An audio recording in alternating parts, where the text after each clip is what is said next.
Another Wednesday evening has arrived, and that means it's time for another Auburn Family Night. This is our weekly live stream where we discuss anything and everything Auburn. You dictate the topics, your comments, your questions, and your calls are coming up right now.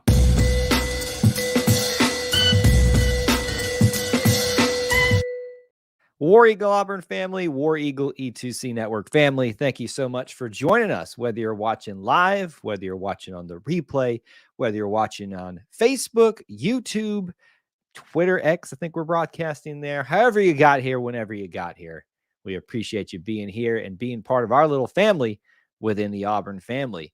As is the case with every single live stream, we'd love to encourage you to start off the show, especially for those of you watching live and even on the replay. Smash that like button. Get the stream started off on a good note for us. And you can share it out if you're on social media watching as well. And the other thing you can do is right now in the chat, get your typing fingers ready because we got to have a lot of discussion. And I want to know who's here. Post where you're watching from, your city and your state. If you're international, you can do that with a War Eagle. If we've got fans from other, persuasions out there, you can go ahead and check in with us too and do your little thing that you do from time to time. So thank you guys so much for starting off the show with us that particular way.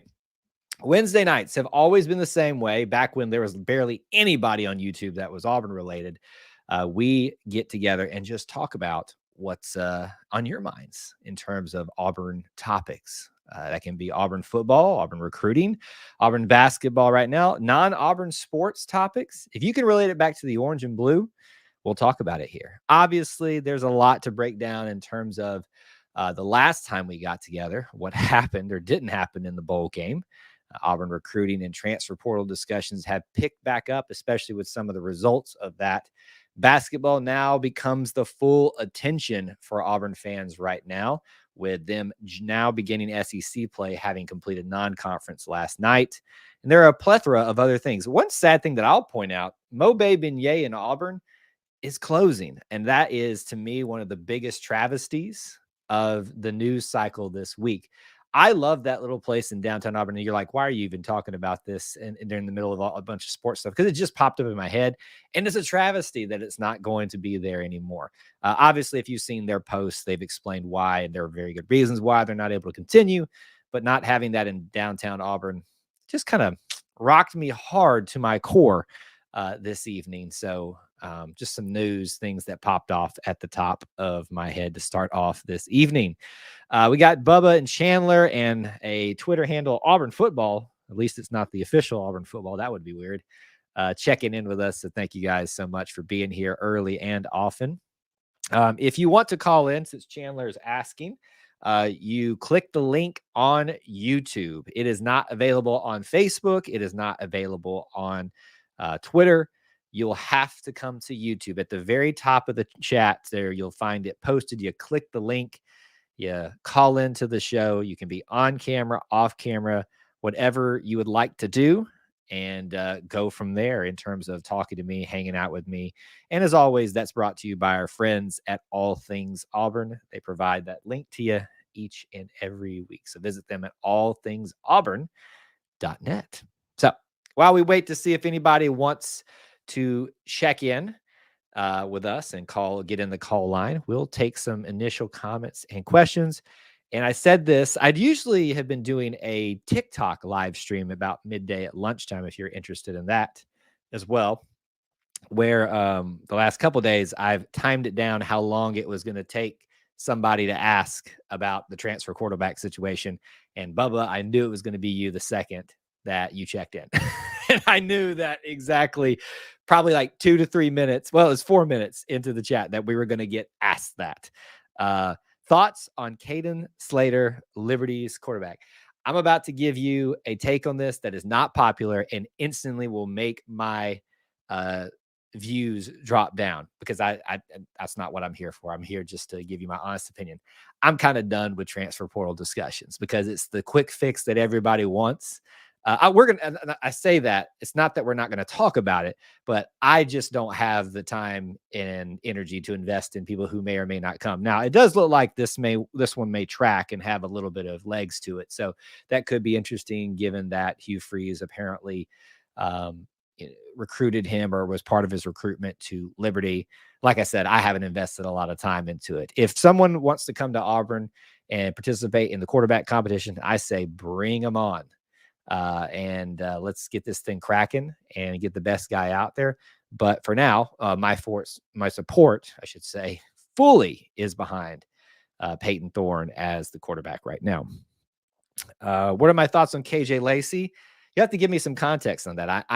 We talk about recruiting here. I'm assuming this is a recruiting question, but I don't spend a lot of time, as I just said, about the quarterback situation, investing in speculating. There are message boards for that. Obviously, we can talk about it a little bit, but I know the name. I just can't place who it is and where it is. Thanks, Chandler, for the kind words. Appreciate it, buddy. Let's see here. Corey says, I hope we don't get a quarterback. I want us to focus on what we got. That's kind of where I find myself right now, Corey. To me, our time is best spent right now continuing to build up everything around the quarterback position and supporting who we have. And then these quick fixes, sometimes they're the sexy things. They're the interesting hot topics. But for me, it's getting kind of tiresome every single year, the obsession we have. And I say that for me too. I'm not just pointing at somebody out in general. I'm just saying, in general, college football fans, college sports fans, the obsession over the transfer portal quarterbacks. The Saraland quarterback. Well, I would say that let me get a little bit of context here. And if you're getting in line for the call and links, just stand by. We'll get to you in just a little bit. Let me remind myself a little bit about him. Part of the 2025 class. So my initial reaction to that successful manager would be, if Ryan Williams, who's also from Saraland, wants to flip and make the Freeze 5 a thing this year, that certainly helps your case in grabbing him. Or if he wants to commit beforehand, you certainly got to think that that's going to help your case in getting Ryan Williams to come to Auburn too. To me, I think you look at the quarterback situation as it stands currently: Peyton Thorne, Holden Garner.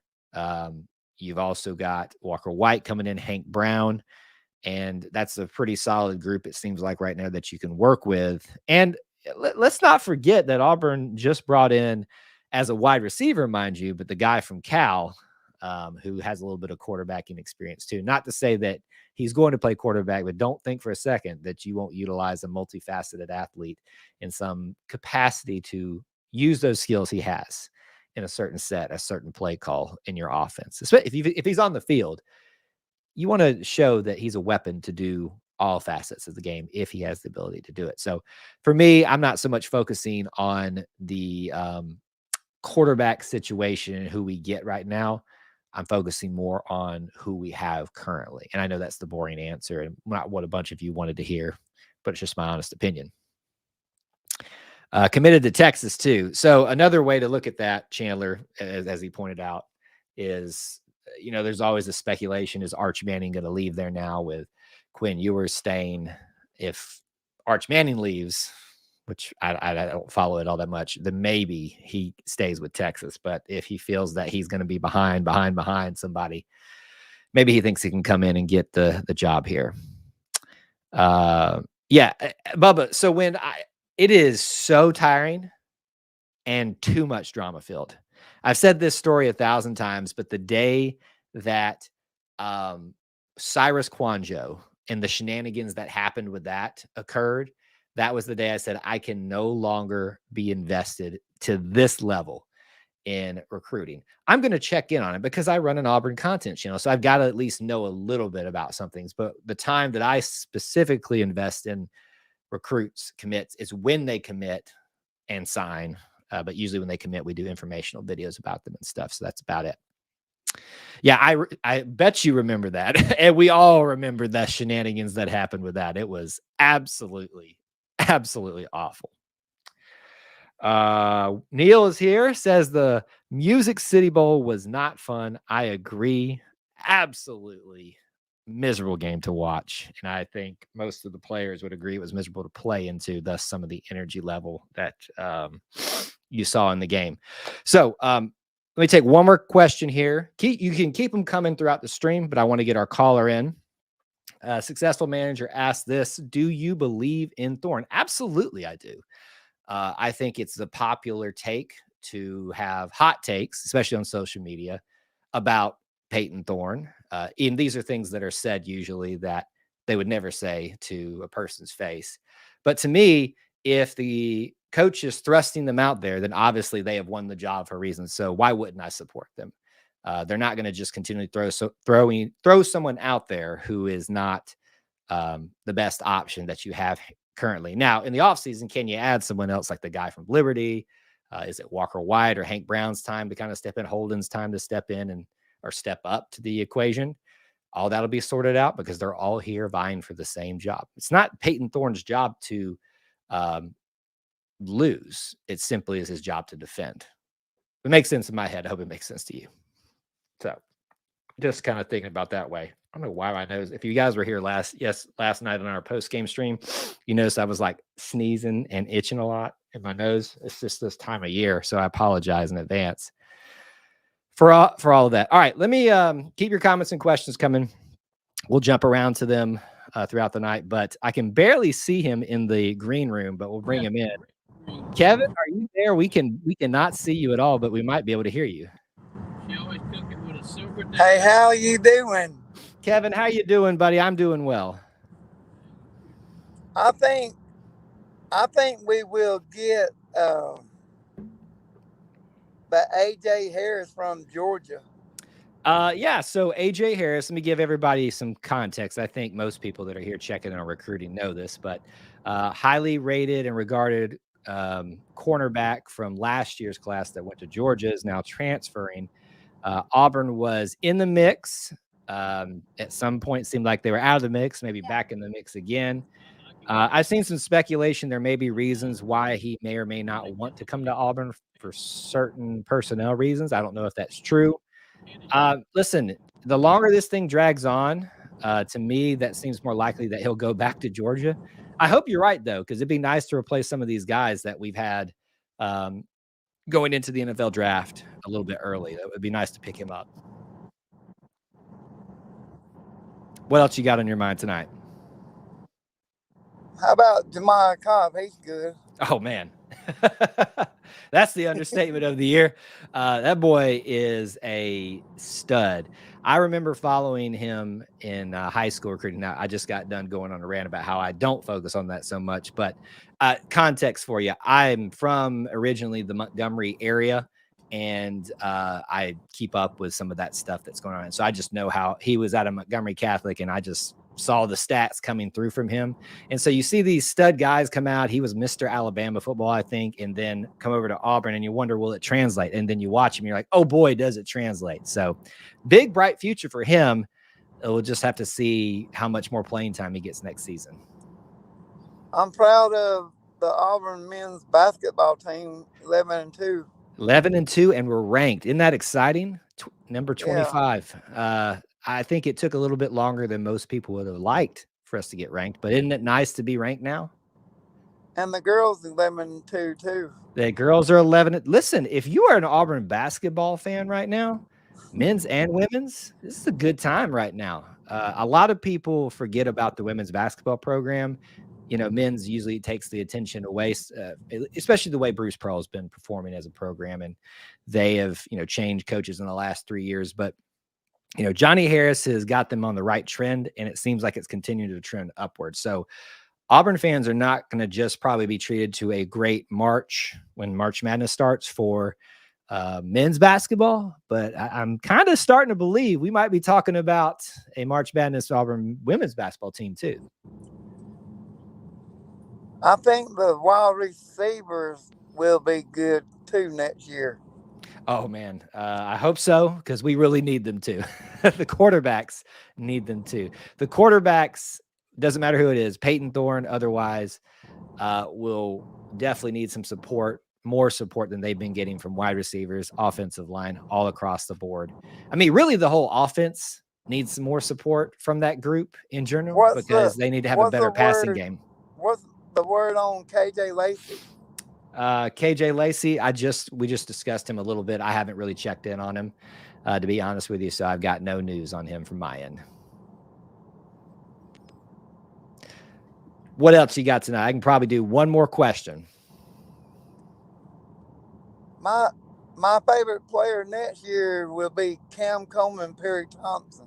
Well, you said favorite player, so you got to pick one. So pick one for me. Cam Coleman. Cam Coleman. I had a feeling you were going to go that way. That's a good pick. It's an easy pick. It doesn't mean it's the wrong pick. So you and a bunch of others will probably be claiming him as the number one favorite player for themselves. So, Kevin, even though we can barely see you, it was good to hear from you tonight. Thanks for calling in. Thank you. Good night. War Eagle. Good night. All right, that was our friend Kevin. He calls in every single Wednesday night, and he is our captain of optimism. I wish everybody would be more like Kevin. So please do call in if you'd like to. You can hit the link, be on camera or off camera. You don't have to be showing your face. It's not required. We just want to talk to you for a little bit. WT checking in. Good to see you. Let's go back and hit some of these comments and questions from a little bit while we were talking to Kevin. Thoughts on old Hank Brown? Phenomenal story with him balling in the same city he played high school ball in.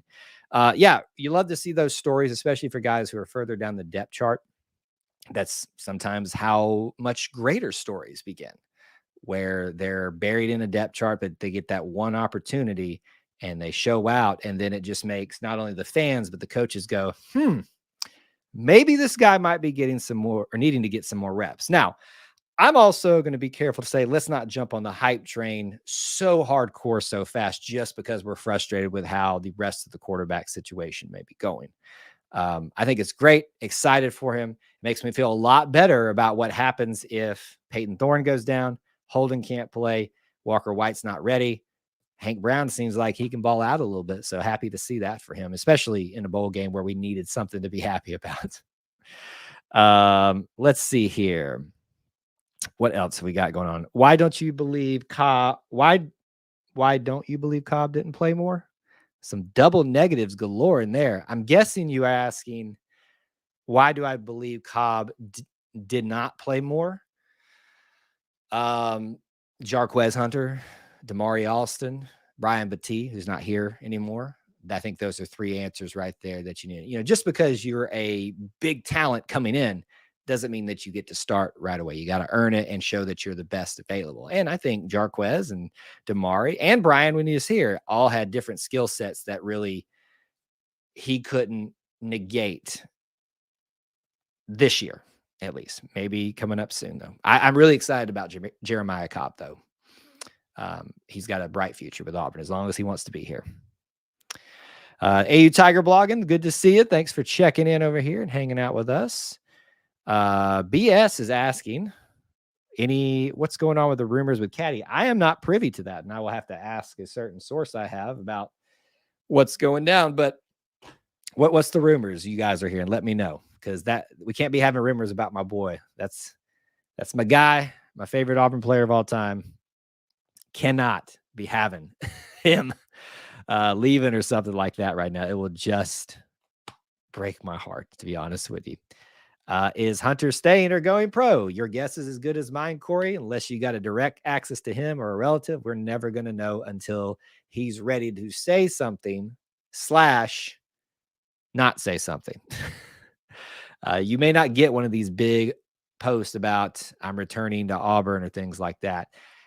To me, it's one of those situations. I think Hunter is best given what happened allegedly this offseason with him. And I say allegedly, not because the reports and stuff didn't have validity to them, but just because we don't know the facts. It's best to just show up, do your job, and not make a lot of other attention be brought upon you. That's my advice. Doesn't mean it's the right advice, but I would just say less is more. Make your decision and just go to work. Because that's when Jarquez goes to work, he will cook and he will eat and we will all enjoy it.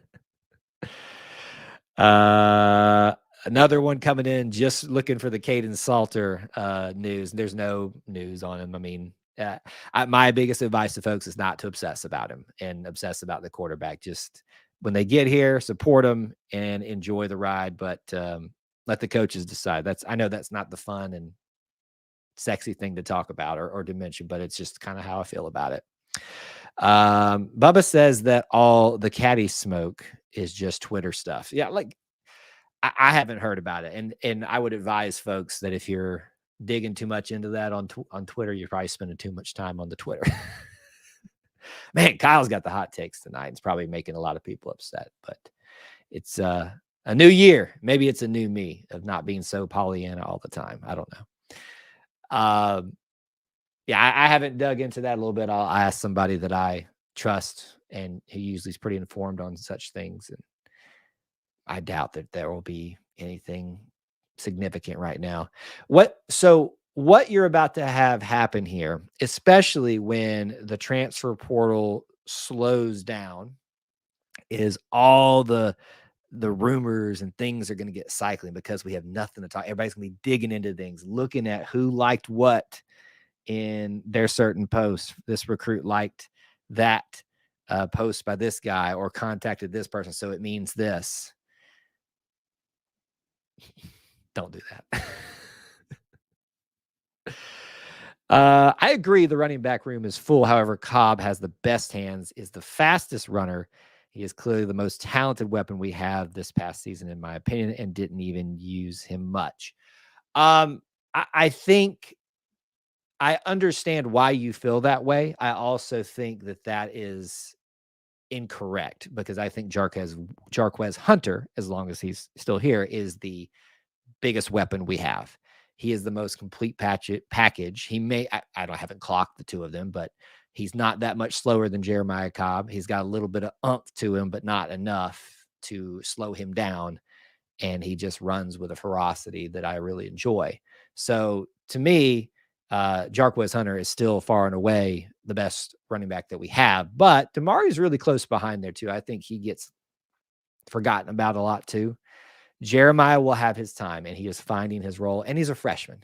So if you were saying this and he'd been there for 2 years and still not getting his reps, you might have something, in my opinion. But I think right now your excitement of him is probably a little bit higher than the coaches have it at, frankly. In my opinion, that's just kind of how I'm assessing the situation. Haven't talked to the coaches about him and that situation, but he's young. He's got time. Be patient.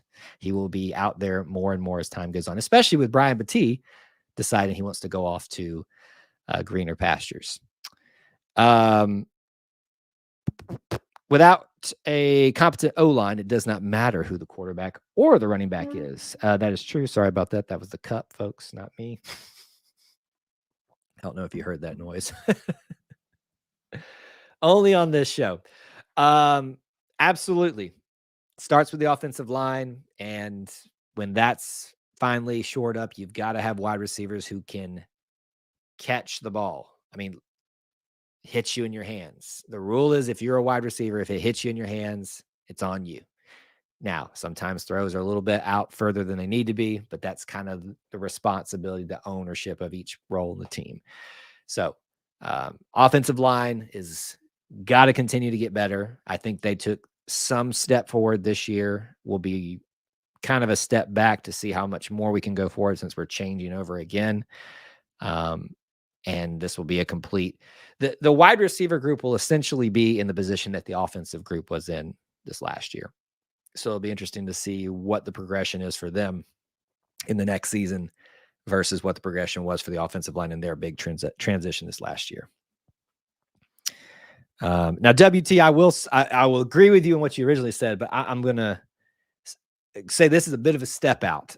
I think Jarquez is one of the best running backs in the SEC, but I don't know that I would agree with you that he's Heisman level yet, but he has the potential to be. I would agree with you there. Corey's asking how our signees looked at the Under Armour game. I think we had 5 there, right? Was it Amon Lane, Cam, Perry, Towns McGo, and Bryce Kane? Was that the 5 that were there? I forgot to check in on it before this show, but last I saw on social media, at one point, nobody had even thrown a ball to Cam Coleman How does that even happen? I think Towns kicked like a 45-yarder, but the word was it would have gone for like 60 something. So that's an encouraging sign. I had plans to look into that and maybe do something about that tomorrow a little bit later, but we'll see what I get into this evening. I do a lot of my content production for the next day. I'll pull back the curtain the night before. So while y'all are sleeping, content machine goes into overdrive here.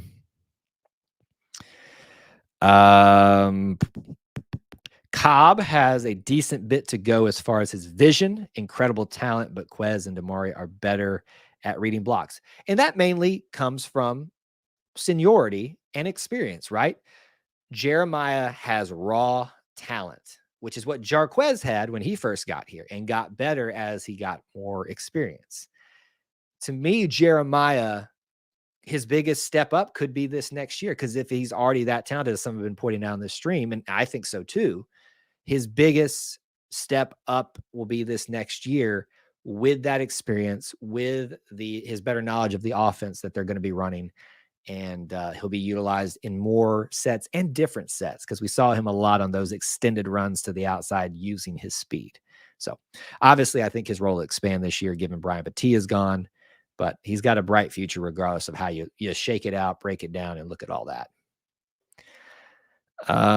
Devin's here. Good to see you. Good evening. Saw some meltdown is happening on Auburn Twitter. Someone said Caddy is going to be let go. I hate when people start rumors. Is this like within the last hour or so? I should learn my lesson.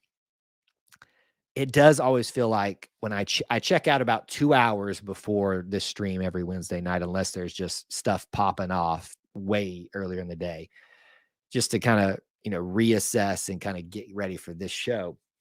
And it feels like there's always some shenanigans like this happening. So I don't know anything about these Caddy rumors. She's saying apparently it's about him being let go. I would highly, highly doubt that. It would be a letting go. I don't know.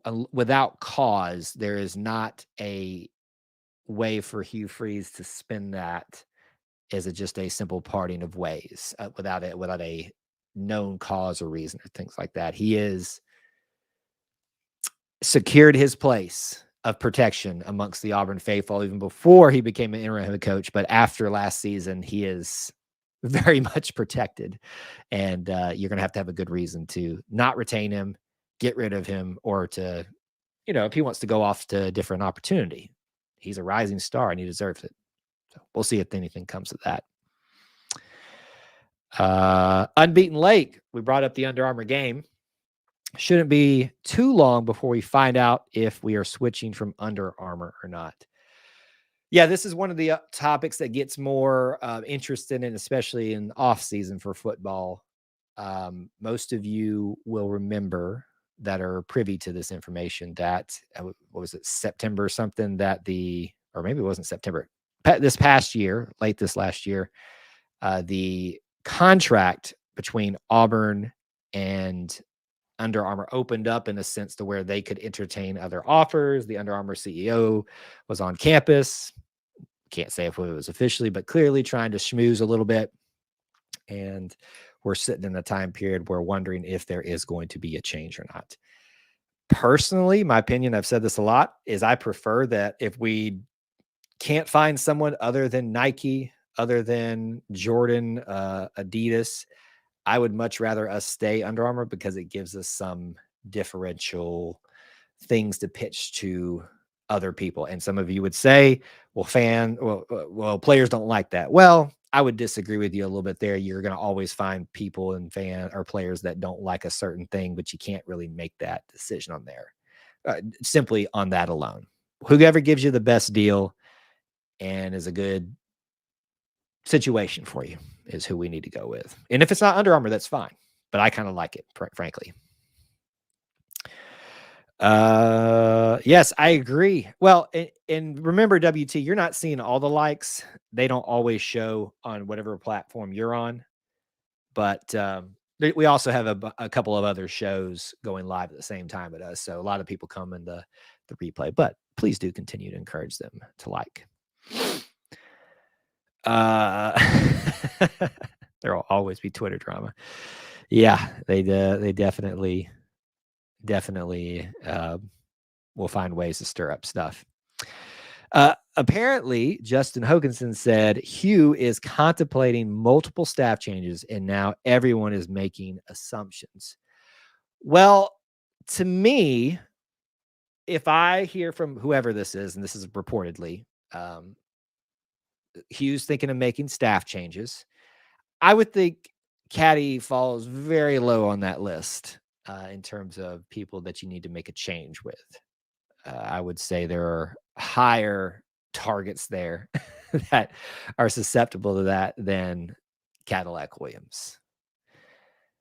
What this smells of, and I hope I'm wrong, and I'm just speculating at the moment, given a lot of information I don't have, is that there's a certain contingency of fans that already don't like Hugh that want to see him fail and are trying to create drama. That's what this smells like.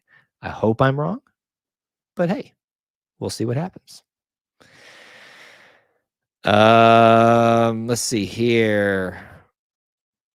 When I watch Cobb, he jumps off the screen immediately over the rest, and I don't see the rest of your comment. His OC is gone. His OC is gone.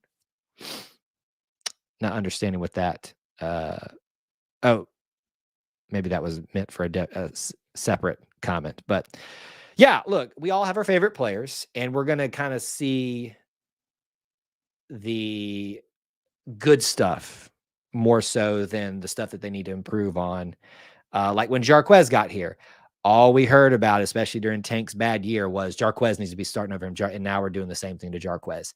Everybody gets in that mode. I do it too, where the grass is greener on the other side. Jarquez got off to a slow start given certain circumstances and just didn't play well to start off the season. / maybe wasn't given him more opportunities than he should have been. And it just starts making people speculate, kind of like this quarterback transfer portal situation. It just kind of stirs things up. Everybody gets impatient and is not realizing that we have to kind of just slow down just a little bit. But to your point about Jeremiah Cobb, I hope when I'm talking about him, you don't hear me saying that I'm not excited about him in his future. I just don't think that as of the information I currently have, that he's better right now for Auburn than Jarquez, than Damari. He's only third in line, so he'll get some more playing time. Yeah, these insiders, they always pretend to know everything. Yeah, we're content creators that think that they... I hope you guys don't feel like I act like that. I know you're not addressing me here, but I've been accused of that before. And I'm like, have you ever watched one of the shows where I legitimately tell you I'm not an insider? I just give you my opinions. And sometimes I get privy to information. Sometimes. We got some pretty big news that one time. Didn't work out so well. If you've been here a while, you know what that was about. By the way, how is the audio tonight, guys? Because last night on the stream, we had some static issues. Is anything like that popped up? Let me know in the chat. And we got a good crowd here, so make sure y'all smash the like button if you haven't. Damien says that the OC needs to go. So what I would ask you to consider, Damien, is what damage could be done by transitioning yet again. So that would be 1, 2, 3, 3 offensive coordinators in the last 3 years. If I'm doing my math right there. Sometimes our desire to see something change or there to be a scapegoat ignores the damage that is done by no continuity. I think a lot of Auburn fans, and I'm not saying you are, Damien, but I've seen comments like this one, and there's been other context around it that makes me know this is the case, where we just want to, our expectations were higher, and when they weren't met, we're looking for reasons not to look at the context of stuff. Surely we can fix it by finding a transfer portal quarterback. Surely we can fix this by firing this coach. Maybe you can. I don't know. Just my thoughts on it. Has Charles Kelly joined the staff? I heard he was considering, but haven't heard anything official. I like to do videos for you guys about the new coaches, assistant coaches when they come in, just for information, kind of like we do for the recruits. And I've been wanting to do that, but I've also got kind of the same feeling unbeaten late because there was reports about it, and then I haven't seen like an official recognition of that. Now, we're in a year where Hugh has established himself. The hype of introducing a bunch of new staff members is kind of over. Do you really need to do that again for a guy like Charles Kelly? He's pretty well known and stuff like that. I don't know. I usually try to wait till I hear an official confirmation or see them as part of the staff, and we will just do a quick Google search here to find out if there's any validity to it.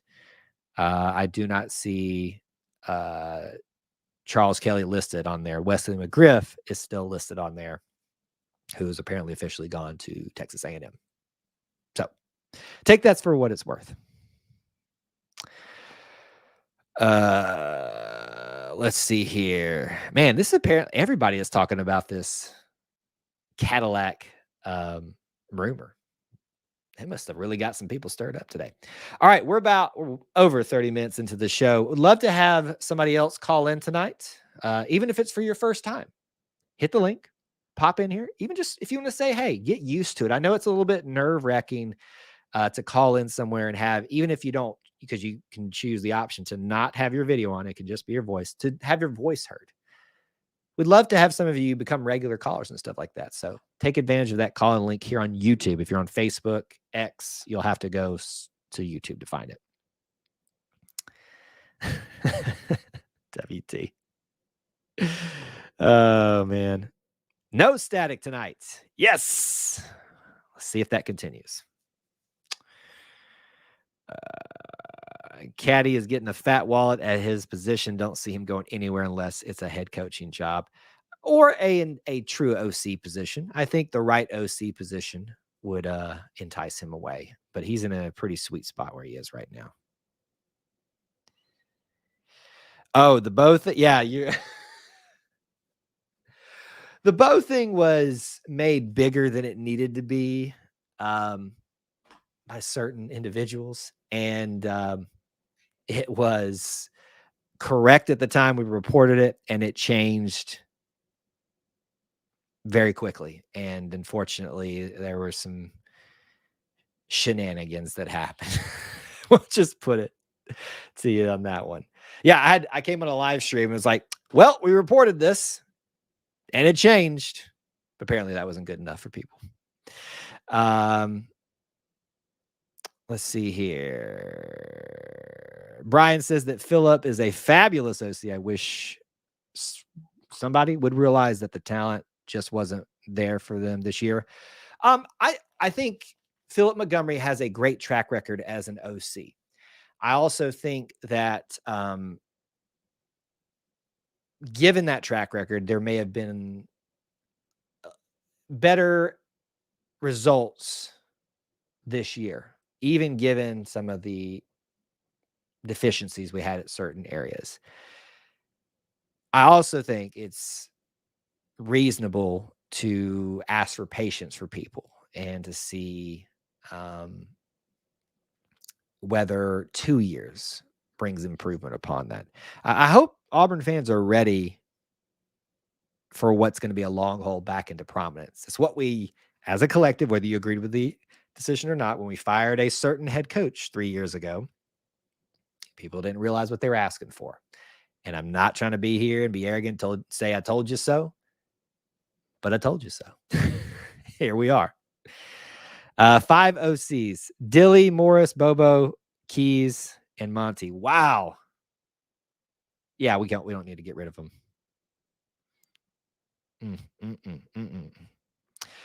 Successful manager says he needs to be more involved in play calling. I'm fine if he wants to be, if he is the head coach thinks he needs to be. Some of the discussion this year was around him taking a step more focused on recruiting this year, admittedly from himself making those comments, but also discussion amongst media and all that stuff, and whether that was the right call or not. I don't think you'll know whether that was the right call or not until several years down the line. Does it look like he kind of sacrificed a year? Sure.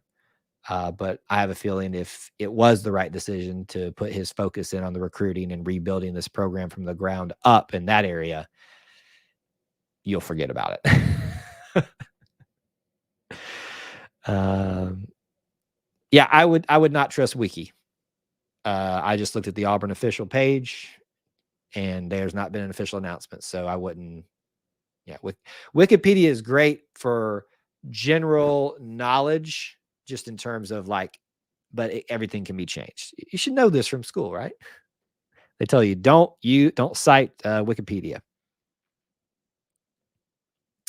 Don't forget about the rumor where Kevin Steele and a booster were rigging games so Steele could become a head coach. My goodness, we will stir up anything to just. What fascinates me is the people that will get mad at you for not believing it when they can't even provide facts. Oh, my brother, my sister's cousin knows a guy who ate lunch with Kevin Steele's wife, and for sure that's going on for sure. Did anyone else feel that the team seemed unprepared for the bowl game? I did not see Maryland, who is a good team, outplaying us. I don't know that. I don't know. Unprepared is the right word. I think Maryland wanted it more. I think that's probably just about it. Combined with some key players that chose to sit out, right or wrong. To me, that's kind of what, unfortunately, was the nail in the coffin for Auburn football in that game. I think some people probably phoned it in, and I think it showed out in the field. People that actually played. Corey's asking we got a good baseball question. Who's the star in baseball this year, regional bound? Yeah, I think we'll have a much more stable year. Won't have to make a ferocious end to the season like last year. I am excited to start talking about that again, and we'll be here before you know it. I think their first games are at the end of January, February, one of those dates or months. I think if I remember correctly, Joseph Gonzalez is back. So that'll be your star pitcher right there. You know, Cooper McMurray is back, I believe, if I'm not mistaken. And Ike Irish. That's Ike Irish and Joseph Gonzalez. That will be your stars of the team. And hopefully many more too. Upbeat on Auburn basketball team entering SEC play. Are Texas and Oklahoma part of the season, or it's after it? They do not become part of the SEC, my understanding, until the next academic year. This is the last year they can do that. I did a personal research project for myself when Texas and Oklahoma were first announced. I think it was 2 years ago, and when I went and looked at the time, Texas and Oklahoma, I think I have this still correct, had more championships that particular season that it was announced than all the SEC teams combined across all the sports. And Texas alone nearly beat the SEC in its total championships all by themselves. Why do I bring this up? People are focusing on football, how that's going to become more difficult. I don't think people realize what's about to come to the table in competition level for Oklahoma and Texas coming into the SEC across all sports. You better be prepared for it, folks. Texas is pretty dominant in a lot of, especially some individual sports and things like that, where there is a team, but there's some individual focus too. Y'all better prepare for it, folks. This SEC, it is going to mean a lot more in just a few short months. So prepare yourself. I see Thomas checking in. Good to see you, my friend. Thanks for being here. All right, we're at 45 minutes on the stream. If you haven't had a chance to get a comment or question that you want addressed, then go ahead and post it right now. I just sprayed water all over my computer. If we haven't talked about something you'd like to, or hey, here's a great way to make sure that you monopolize, call in, folks. Hit the button, the link up at the top. You know you want to. I know it's scary. I know I've dogged paying attention to recruiting this entire stream. But I'd love for some of you to call in if you can. What else haven't we talked about this stream? We can come back to some of those other topics. Anybody got any predictions for SEC play for Auburn basketball? I think I saw someone drop a prediction of like, was it 10-6? Because there's usually 16 games. I think we can double check that. Let's look at that. Auburn basketball schedule. I want to confirm that for you guys. Usually it's 16 games. The goal is to be above 500 in a challenging SEC schedule. Let me go back to something different here on the screen. It'll be easier to count this way. Let me get some ad in my ear right now. All right. So you got 1, 2, 3, 4, 5, 6, 7, 8, 9, 10, 11, 12, 13, 14, 15, 16, 17, 18. I was wrong. 18 games. So 9 for 9. I knew, in the back of my mind, I knew that was wrong. It's like, there's more games than that.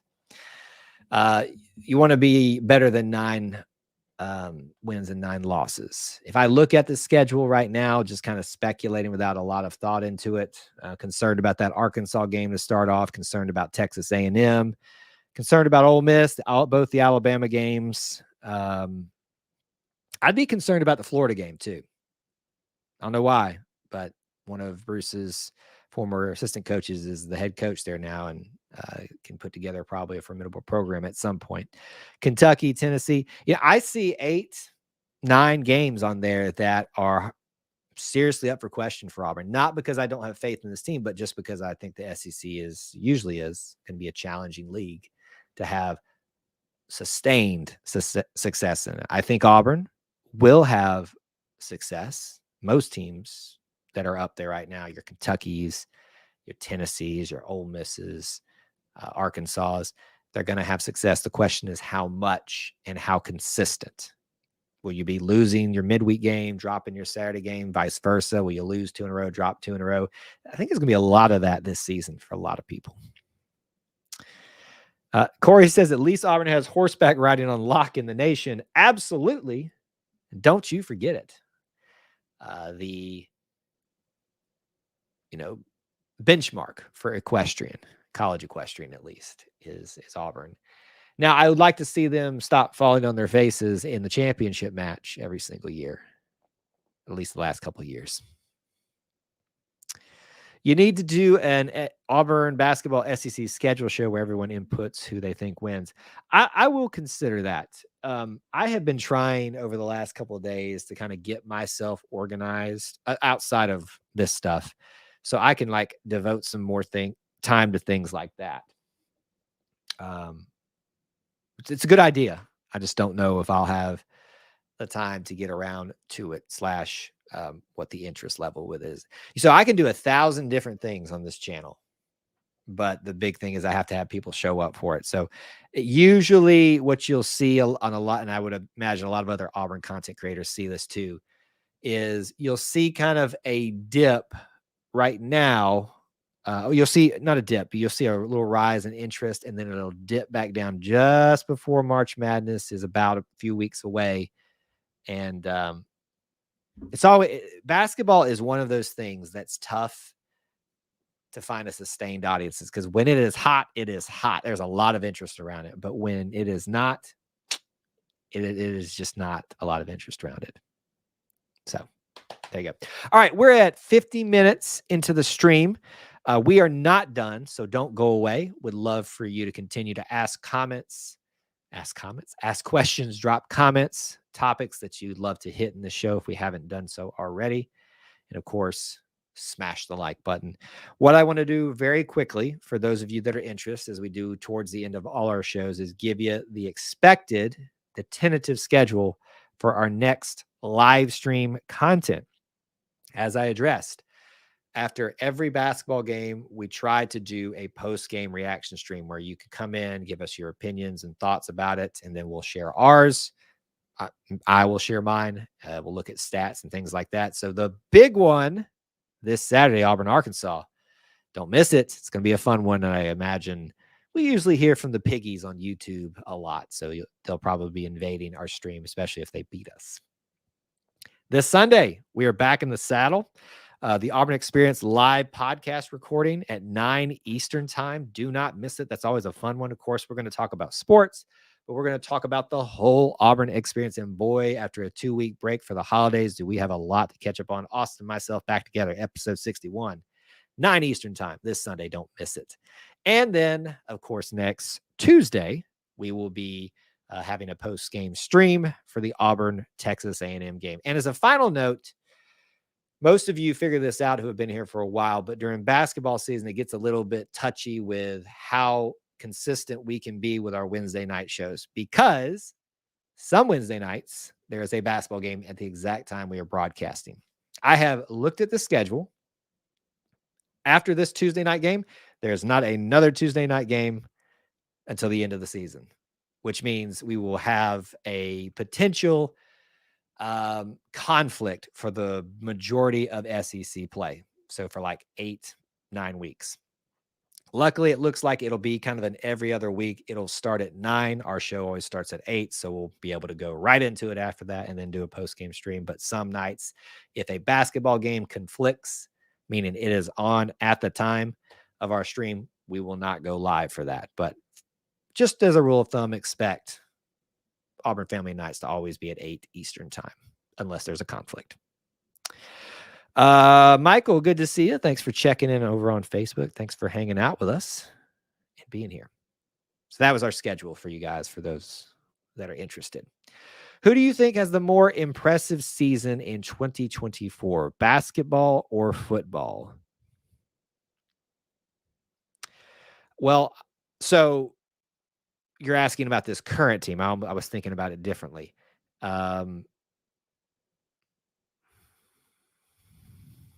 think it's going to be basketball, not because I don't think Auburn football is not going to have success in 2024, but I think this is a really good basketball team, and I hope I'm not going to be eating crow 4 or 5 games into the SEC schedule, but I think this is a very good basketball team, a great basketball team, verge of being something special if they can continue to play at the level that they're playing right now. Did they peak too early? I don't know. That's a big narrative in college basketball, is peaking at the right time. And some people will tell you that maybe Auburn peaked a little bit too soon this year. Corey says, I'd like to see Jordan-Hare get an upgrade to over 100K fans in seating in the next couple of years. I have a feeling that you will potentially see that. So we added, or went up from 87 whatever to 88 whatever this past season, mainly by adding those seats, those weird things down in the corners of the end zone, yes, but of the stadium, and then I think some finagling of some seats and stuff like that got us over to 88,000. I think without closing in what would be the north end zone, you're not going to be able to break that 100K. I think that's what's going to be able to do that. And that's really the biggest place that you can expand. I wouldn't mind it if they considered closing it in like a horseshoe, like Ohio State, completely. I don't think they're going to do that, but that'd be something to think about. But I think we'll see it soon-ish. Soon is an operative term. WT says he loves the point guard play right now, and there's a lot to like about it. There's a lot to like about the point guard play. The point guards are, even if they don't score a lot of points, are delivering the ball really well. What was the stat last night where the Final Four team was like in the hundreds in terms of how they ranked in terms of assists, and this team is in close to the top 10, and it just kind of makes you go, interesting. Very, very interesting. This team can score well. They are sharing the ball. Thus, a lot of people are getting opportunities to Just not just Janai. People forget that Janai had like a 3 or 4 game stretch where he never broke double digits, or at least it seemed like. Just wasn't having as impressive games, but yet we didn't struggle because the ball is shared equally. The ball is given other opportunities to be great, show what they can do. Jalen Williams, hello. This team's got a lot to like about it, but I love the way that they share the ball. And thus, I think why you like the point guard play so much, WT.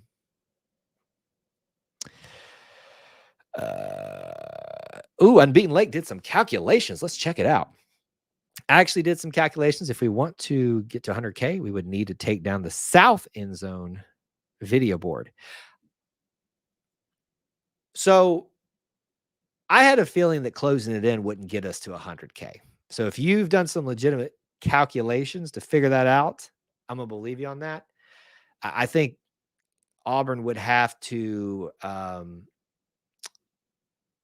potentially add some extensions to their current upper decks / close it in up there, like a wraparound thing. I'll go wraparound.